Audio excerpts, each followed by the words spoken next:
I experienced going to heaven and seeing Jesus face to face in a dream that I had. One night I was sleeping and I felt like I went shooting through this light into this light tunnel and coming out into this heavenly space. I immediately saw Jesus off in the distance. I immediately was feeling the shame overtake me and I was like, I can't be in front of you. I was like looking at porn just yesterday. As he was walking towards me, there was this overwhelming sense of awe inside of him towards me. Like he was enamored to be in my presence. And this was like ripping through me, like this level of love that would say, I want to know you. I'm so excited about being with you. This sense of how much he felt that I was worthy undid me. And I found myself like I rolled up in a ball on the ground, sob crying, not because I felt condemned, but because I felt so loved for the first time in my life. I felt like this exquisite love that was never ending and it was choosing me 100%. I suddenly heard this thunderous voice that I recognized as the Father, as the Creator. And as it began to speak, I felt like every fiber of my being was being torn to pieces. The power of it was thundering through me. The booming voice that I heard said, he will never forget this. Jesus walks over and puts his hand on my shoulder. I felt the fullness of my being, not my physical body, but my being began at the beginning of time and stretched to the end of time. Like there was no time that I didn't exist. All of a sudden, felt like liquid love started pouring into my being. And I felt like I started traveling through myself. Again, like you don't have human words to describe heavenly experiences. I felt like all of a sudden I started shooting from the beginning of time to the end of time at light speed. And I could see like in Star Trek or Star Wars that when they shoot through space at hyper speeds, that's what was happening for my being. I'm flowing through with this liquid love. And I start having these profound insights about God and the fullness of the universe being like infused into me. And like my earthly brain didn't extract any of it. I remember being in it and being like, I don't want to forget this. I need to know all this. And again, I felt like I was going to shatter into a billion pieces as this is all taking place. And all of a sudden I come out of it and I stand up and I see Jesus and he's just smiling at me and he speaks to me. It's like telepathy. I just knew, you just know what each other is saying. Words aren't enough. He told me he wanted me to follow him and go with him to this area. And we came up to a couch that like was big enough for 4 people. And at the far end were 2 teenagers. And then Jesus sat down and he has me sit down next to him. And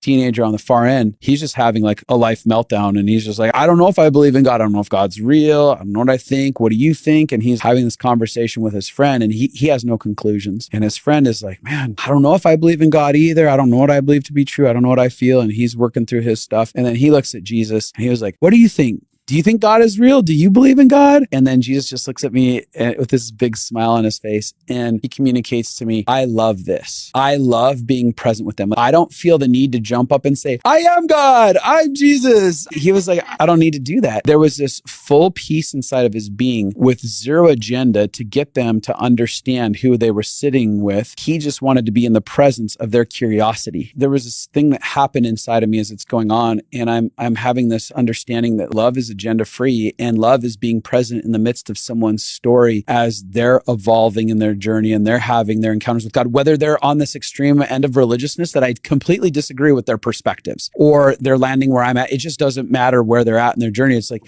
can you be present with the individual, not make judgments about where they're at in their journey and be kind and patient and gentle with them and explore with them their thought process. So I come out of that dream, like I got sucked back down into my body and my eyes are full of tears and my pillows are drenched in tears on each side. And as I'm laying there, I can feel like this thick hovering presence over my body that is what I would define as the presence of God. But it's like this weighty air that's all on top of me. And I can feel it's energized with love. That moment was this shifting into every moment going forward with deconstruction or trying to figure out who God was. I'm like, no matter what, I know I've met Jesus face to face. I've met the Creator. I've met the radically loving being that is so personable and adds worth to all of humanity. And you couldn't take that away from me. And I know that's not relatable to a lot of people because they're like, I haven't had that happen. But I'm just saying, I hung my hat on that moment and I said, all I know is that love is real. God is real. Jesus is real. For me, this is real. And this is my pillar, is that no matter what gets torn to pieces, I know that I can hold on to this for me. And this is authentic and real to me. And I'm going to base everything off of that moving forward. And all my belief systems, as I start grabbing hold of something new that I feel is like a new truth, I'm like, but does this align with the law of love? No, it doesn't. Then I'm off somewhere. I'm off somewhere in either how I see it or its foundation at the core of it. It's rotten. Something is if it's not aligning with love and producing love.